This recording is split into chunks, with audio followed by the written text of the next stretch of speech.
Since 2017, micro, small and medium-sized businesses celebrate their day in recognition of their work in local and global economies.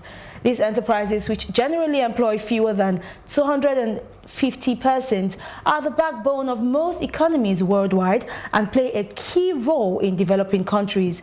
According to the data provided by the International Council for Small Businesses, ICSB, formal and informal micro, small and medium-sized enterprises make up over 90% of all firms and account on average of 60 to 70% of total employment and 50% of GDP. The General Assembly, recognizing the importance of these enterprises, decided to declare 27th of June the Micro, Small and Medium-Sized Enterprises Day to raise public awareness of their contributions to sustainable development. On today's special broadcast, in collaboration with LeapWorld Limited, a multi-sectorial business development service, competency development, consulting, empowerment, capacity building, human resource development, training and business management organization, we will be looking at the theme MSME strategies for growth. We'll also be taking a look at key areas of MSME commerce and business, human resource, health for business and regulatory issues and finance.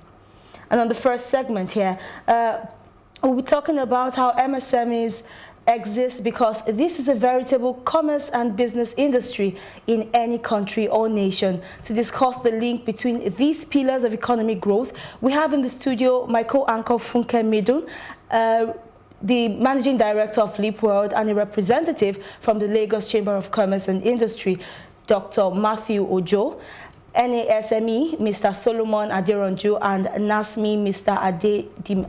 Oladimeji Adeoye. Okay then, so let's get to the business, but first we need to take a look at what the statistics have to say.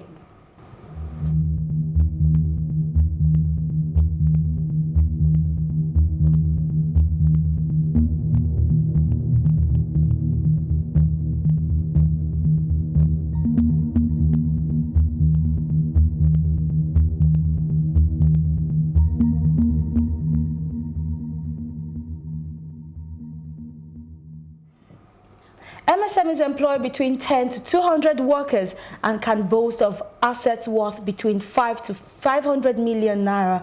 President and Chairman of the Council of Nigerian Association of Small and Medium Enterprises, Prince Agbade, said Nigeria has over 37 million MSMEs, contributing about 54% to GDP of the country, quoting a source from the NBS and Smidden 2013 survey. SMEs are generally responsible for the availability of goods and services, credits and repairs of second-handed products. According to a survey of selected findings by Small and Medium Enterprises Development Agency of Nigeria, Smidden, some of the priority areas of required assistance are adequate transport facilities, adequate and regular power supply, reduced rate of taxation, reduced interest rate, financing or financial assistance, amongst others. With that background on commercial space within which SMEs operate, let's learn a little bit more about our guests before we kick off the conversation. All right, then, thank you very much for joining me in the studio. Thank you. Thank you for having us. Talking about the commerce and business environment now, from the standpoint of a business regulator, from a business operator as well, how would you measure the impact of existing fundings for MSMEs in the country? All right, let's have the representatives from the Lagos Chamber of Commerce and Industry. Okay, thank you very much. When it comes to finance, okay, that has always been a challenge. Our government has always tried to bring out measures to make funding easily accessible to MSMEs. Unfortunately, beyond making provisions, there's a challenge of access. When you talk about access, you are looking at availability itself and then the cost of that funding. So, despite all the efforts that have been made, pronouncements that have been made, you have this challenge of funds really getting to those who need it. Yes. Talking about statistics, you just rolled out figures to show that we have over 37 million MSMEs in Nigeria. It will interest you to know that of that figure, 99.8%, which is over about 36.9 million, are micro enterprises. These are people who employ, who have employees, between 1 and 10, less than 10 rather. Yeah. But then they need funding, they need access to access to funds to be able to build and grow their business. So really, one cannot take out the fact that government is trying, but there's still a huge gap when it comes to financing. All right, thank you, Mr. Solomon. Would you like to chip something in? Well, first of all, I want to really thank you for the opportunity, and I can say happy MSME celebration. Talking about funding, yes, just like the doctor has said, the issue is the availability. The issue is also the cost and the documentation issue. Then we also talk of lack of collateral, because what the banks will be demanding from MSMEs, they may not be readily available. So funding is a very critical issue, and the availability and documentation and even the time it will be ready, those funds. And I can say that Nigerian banking industry, the big banks, they don't understand the MSME in Nigeria yet. So the template is not yet there. So we want to get it right from day one. So they have to really understand the MSMEs, looking at the challenges we have and how we can surmount it. Where the funding is a critical issue anyway, but we have other problems. Funding clearly stated is a very major but concern. Funding is the major problem, apart from other problem we have. All right, then, would you like to chip something in as well? Thank you very much. Aside from what my learned senior colleague have said, where the government really, let's give them credit to an extent, they are trying. It baffles me when I heard that Central Bank has about 9 different intervention schemes, but the level of awareness is almost zero. Almost zero. So not that there isn't access to fund, but the enlightenment is absolutely zero. And when you are not enlightened, how can you access the fund? Aside from the fact that the cost is relatively high, okay, aside from that, the enlightenment is equally very poor. But if I may suggest, like what they have in India, you have special banks for SMEs, not the likes of microfinance bank that we have here with 5% interest rate. If I take 5% loan, what am I going to do with 5% per month loan? Will I be able to even break even? That is the question we ask ourselves. So it's a case of, is this a feasible It's a case plan? of enlightenment. The enlightenment from central bank is very, very, very poor. Very poor. Right, okay. Welcome once again. Thank you very much. And like Mr. Deroju said, happy World MSME Day, everyone out there listening to us and seated here at the studio. Happy to host you, and we will definitely have a great discourse. We've been talking about some of the strategies that the government have put in place. I know that Nigeria moved up a few places as well as in the ease of doing business. So Nigeria moved from the 145th position from 168 to 145th. And we hope to move further, according to Perbeck, to top 100 by 2020. Is this achievable in our current economic climate? And how will it directly impact these small-scale businesses that we're doing? Mr. Deroju, can we have your thoughts on this? Well, thank you, Madam. The first thing I want us to really address, we need to look at challenges we have. Okay. When we have the challenges resolved, then we can just reach that stage you are talking about. And in Nigeria, just to say, we talk too much. We don't walk the talk. If we are going to address the challenges that we have, then that thing can be achievable. Number one, government policy, we have to get it right. Like I said somewhere last week, at times, like my doctor said, at times government, the president or the our leaders, they mean well, but people that go to carry out that policy, it's like maybe they don't understand or they want to frustrate the program, or because maybe they are not in the know. Because, for example, now we are talking about ease of doing business in Nigeria.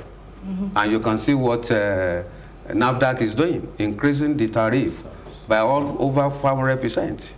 Something that's supposed to cost us 27,800. It has now moved to 84,000. And government is crying about ease of business. So the policy has to be right, then funding has to be there, regulatory compliance issues have to be addressed. I don't know why we have government agency 2 or 3 doing the same thing in Nigeria. It's not like that in other countries. So the environment has to be more conducive. We have to talk of market. We have to talk of technology. We have to talk of research and development. We have to talk about entrepreneurial development skills. These are not there yet. So we have to really address all those issues if we are going to be there. Thank you, Mr. Aderoju. Mr. Adeoye. Mr. Olaoye. Yeah, like NASME, NASI's members also deal with these developmental issues. And Mr. Aderoju just told us that it doesn't seem like something that is feasible. Do you share the same thoughts? Yes, to an extent I do, but even beyond that, when we talk about ease of doing business, we shouldn't be so parochial, that is looking at government angle alone, talking about registration, regulations, and the rest of them. There are 3 critical areas we have to look at when we talk of ease of doing business. Aside from the first one we mentioned, which is the funding, the second one is infrastructure. It was on the news when I was coming this morning that our president was lamenting profusely that with our population of about 200 million, we are only generating about 4,000 megawatts, and even we are even distributing less than that. It is so pathetic, right, that we cannot generate 30,000 megawatts in this country. If you want to set up an SME, you must be able, you must be ready to have a government of your own. You provide your water, you provide your light, you provide your logistics, you provide your fund. Eating into the supposed profit you should be making. Yeah, of course, it will erode your profits. Yes. That is number 2. Then number 3, which is the major elephant, right, that that affects most SME, is activities of the smugglers. Smugglers, copyright violators, you struggle, you do a research, you produce this item, just one batch, you have produced only one batch. Before you know it, the following day, you see the whole market is flooded with your products or your supposedly products. Okay? So not until we deal with all these 3, right, we are not talking of ease of doing business. Those are very important points here. Yeah, It's extremely important points. Important. All right, then now that we say, now that you say these MSMEs are growing at an expected, would you say that they are growing at an expected rate? With all of those fundings, you did mention that the government, CBN, is doing something around, giving them funds. Yeah. However, the enlightenment is not there yet. Yeah. But do you think they are growing at the expected rate that they should be growing in terms of, the return on investments that's going in? Yeah, we are not growing at the rate we ought to grow, right? If we were to be growing at that rate, we would not have this high level of unemployment. We won't have it. So we are not growing. We are not growing. Yes, I agree we are growing, but not at the expected rate. Oh, that's very interesting. Another thing I want to add to the funding that we said they are available or the information is not there. Even to access those funds, it's not so seamless. It's not easy. The windows are there, the doors are there, but the keys are not easily accessible. The doors are not easily accessible, the windows are not easily accessible. The keys can't open. The keys are compromised. When we're in the bank, we talk of a key compromising. So the keys are not easily, they cannot open the door. Okay, that's actually very interesting. So they are there. Okay. But our people cannot access those credits. They cannot access those facilities yet. Okay. It's not easy to access. So that would take us to a very important point. Yeah. The keys are there, or they are compromised. The doors are there. The doors are there. So what do we think is obtainable outside Nigeria? So let's start with you, Doc. Well, let me just make a comment concerning the whether PBEC is making impact, whether it's improving the situation. You know, in 2016, that was when the present government came up with the Presidential Enabling Business Environment Council. And if you look at what they intend to do, it's like in 8 different focus areas. They're looking at how to ensure that starting a business is easy, how to register your property, how to easily get construction permit, electricity, access to credit, taxation, trade across border, and the last, which has to do with entry or exit of people. You know, the challenge is this: we need to look at where we were before this came up, okay? And we might be expecting that jump. Government is trying, but we want this thing to be fast, and they need to do more. He did mention government coming up with a policy, and those who are to implement that policy doing things that are anti what the government seems to want. So there's a challenge. Government has only done something in the area of starting a business easy. You can register online. They've done something still on registering your property. A few days ago, the CBN governor was talking about MSMEs registering their property to the tune of over 400 billion naira. So they are improving. But beyond starting, the issue is, how do you sustain? If you make it easy for me to start, then I'm in, and then there's no electricity, there's no access to credit. So those are the things slowing down the growth, and it's also the issue of multiple taxation.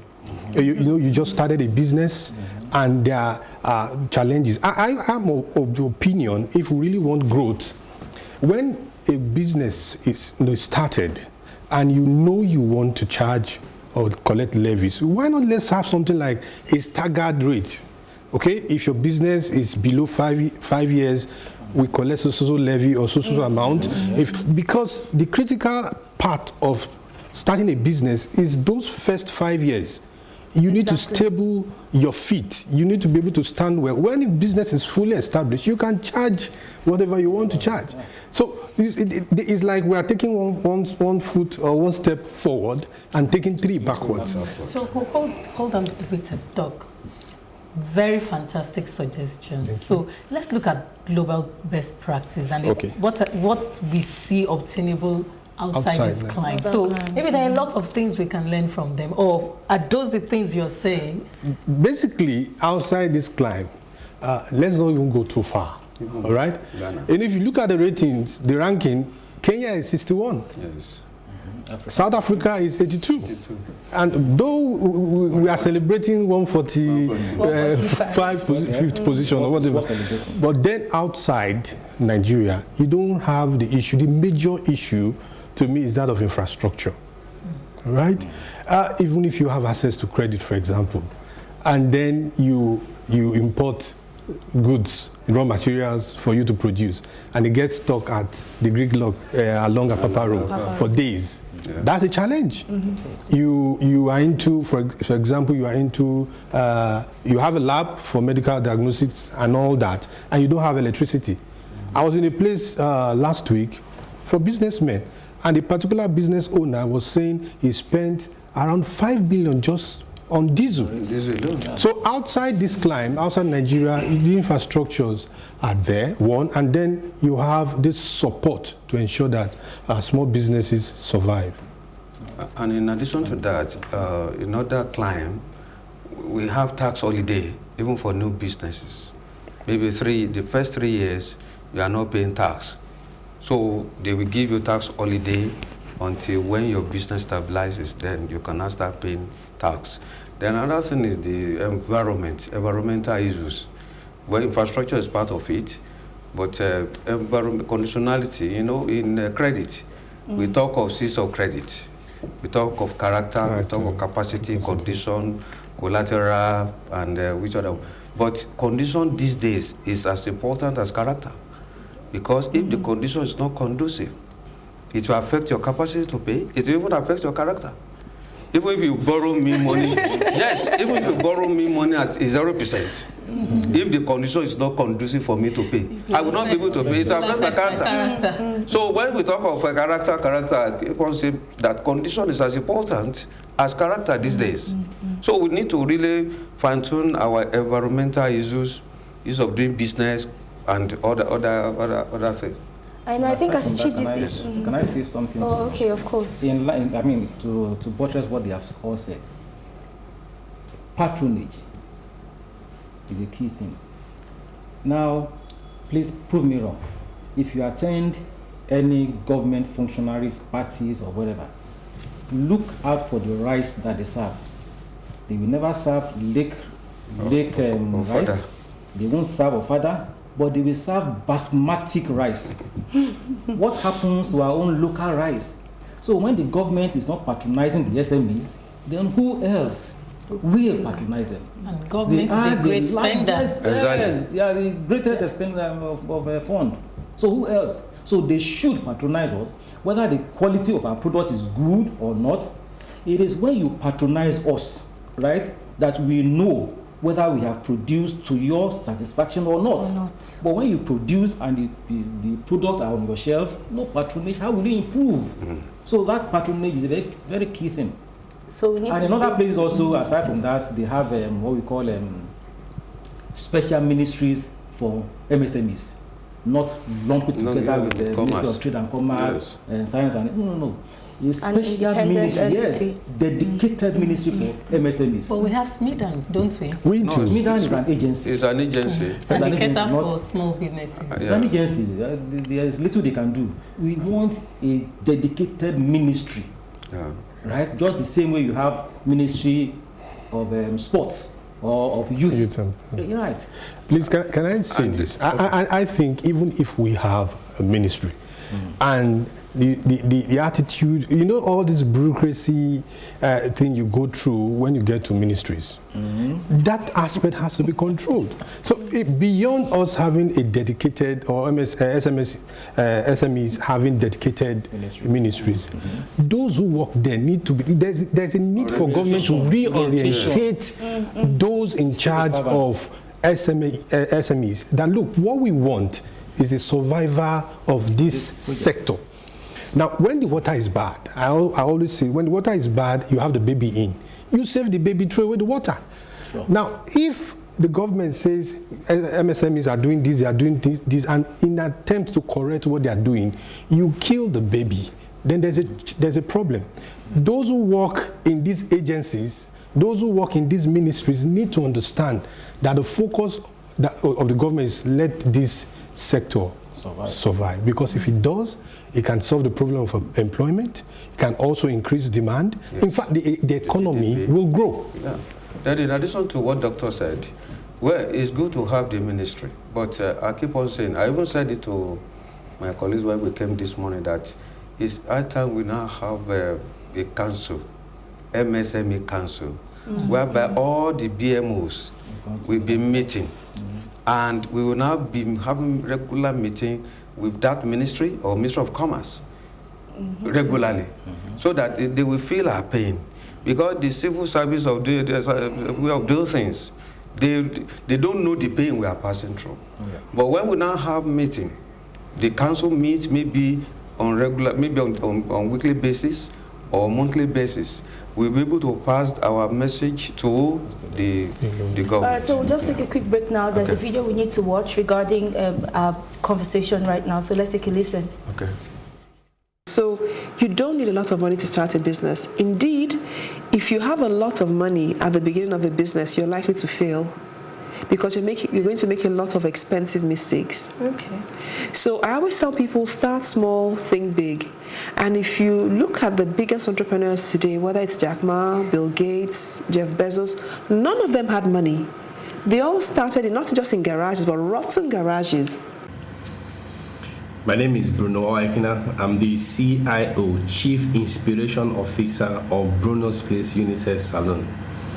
Bruno's Place is located at the busiest mall in Nigeria, and that is the Ikeja City Mall, Lagos. And we also have one in the busiest mall and the biggest mall in Abuja, Jabi Lake Mall. And we've been able to employ over 100 staff. Now we have built a prototype, which can be replicated in the 36 states in this country. But the major challenge that I have is that getting funds, huge funds, to carry out this project is a bit tough, because getting funds from, banks or from investors in this country, a lot has to do with who you know, and it's very political. And at the same time, if the investors do not key in with the purpose, behind your business, it can be pretty difficult. I want to know whether UN has a window, to support this kind of business that can give employment or empower people. You can imagine with 2 branches, which I have done for a period of 5 years now, about 6 years to be precise, we've been able to employ 100 staff, 100 stylists. Just imagine we're in 36 states in this country, we could employ more. So I want to find out if there is opportunity, for. I also believe there are a lot of businesses out there in this country who have been able to develop a prototype which can be replicated. So I want to find out whether there is a window or an opportunity for such a business like this. Thank you. All right, then you watched and listened. What's your thoughts on this? Do you have observations or recommendations based on his concerns? All right, let me say something there. Back to what we said earlier about CBN enlightenment about their intervention scheme. Only very, very few people are aware that central bank has a similar funding window that can assist that gentleman. Under the ASMEs, that's Agri Small Medium Investment Scheme. That scheme has 3 windows. The first one is direct lending, which you can take a maximum of 10 million. It's not collateralized. What you need is just an introduction letter with a training, certificate of eligibility, and you are good to go. Then the second window is what they call investment window. Under that investment window, this gentleman can approach central bank through his commercial bank anyway, right? And access 40% of his paid up capital as equity. He will use that one for 3 years, which we call lock-up period. No interest, nothing. After 3 years, he will now use the same fund for 10 good years. But for the 10 years, CBN will just come in as a shareholder.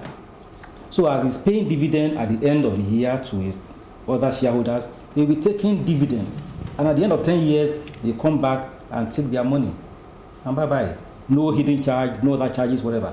You just come in, invest as a shareholder, take dividend, and they're off. That's so interesting. But that is not, how many of us know about that? So the awareness is very, very, very poor. That's very interesting. So, Mr. Aderoju, do you want to speak? Yeah, now? You have a lot of members. So, yes. How are the associations, solving these kind of challenges to create awareness about these opportunities? Well, we thank God for the level we are now. To answer to add to what my friend said, I don't know the state that that gentleman belongs to, but I know that Lagos State government, they have a program we call Lagos State Employment Trust Fund, LSTF, whereby many of our members have already accessed it, and they have started all over again. Though the amount may be small, but now they can give up to 2 million, and the interest is 5% per annum. Well, what I keep on saying is that why only Lagos State? Why other states cannot copy from Lagos State? Because 5%, you can't get that from any bank. And the documentation, the terms, the conditions, they are so seamless, and even the time is so fast now. So that gentleman can also really approach LSTF, which is in Lagos.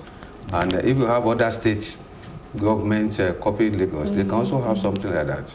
Then talking about awareness, we know through government engagement, through interaction with all these financial institutions, like a BOI and the central bank, we can get to know more about this, all these programs.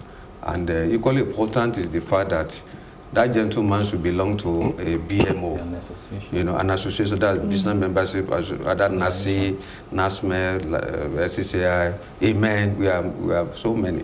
So by the time he belongs to any of these BMOs, they will be able to carry him along and tell him more about all those windows.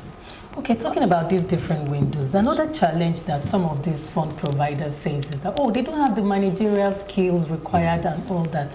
So in terms of growing these small-scale businesses, do you see more of these business owners portraying the necessary managerial skill and financial know-how to scale up their business for potential exports, access to finance opportunities? Expansion generally. Okay, that's you have touched the tiger stage. Yes.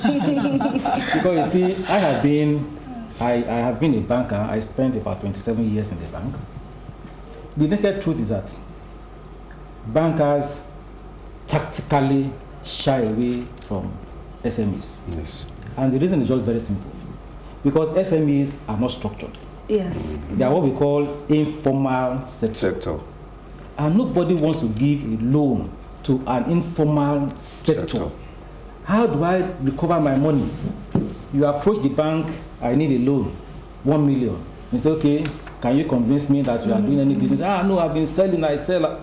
Okay, bring your statement of account, let us see. Your statement of account, the turnover is showing just about 50,000. So where has all the money you've been making gone to? So the moment I take it, I go out and buy things, they have no records. Yes. And if you don't have any record, there is no bank that will like to touch you. So not until when the SMEs are structured, and that's what we do in all the BMOs, NASI, NASME, that's what we teach. That's the first point of call. Exactly. We try to restructure our businesses so that we can have access to all these. Or could it be because of the challenges? You know, Mr. Aderoju said condition, when condition is all right. Okay, could it be that the business environment is very challenging? So let's take it to Doc, Mr. Aderoju. Then Mr. Aderoju will take it on. So what are the typical challenges of this business environment? You know, this condition that makes it so challenging. It are so numerous. Where do we start from? Yeah, doctor said infrastructure, and my friend also added to it, the multiple taxation. Then we talk of corruption also. There's no how you part of the MSMEs. Yes, corruption. I mean, for getting things done. For example, an exporter is bringing maize from north. He pays, all these people with uniform, stop them everywhere to collect something, which now increase the cost of production. The problem is even the cost of production. That is why we cannot benchmark ourselves with foreign goods.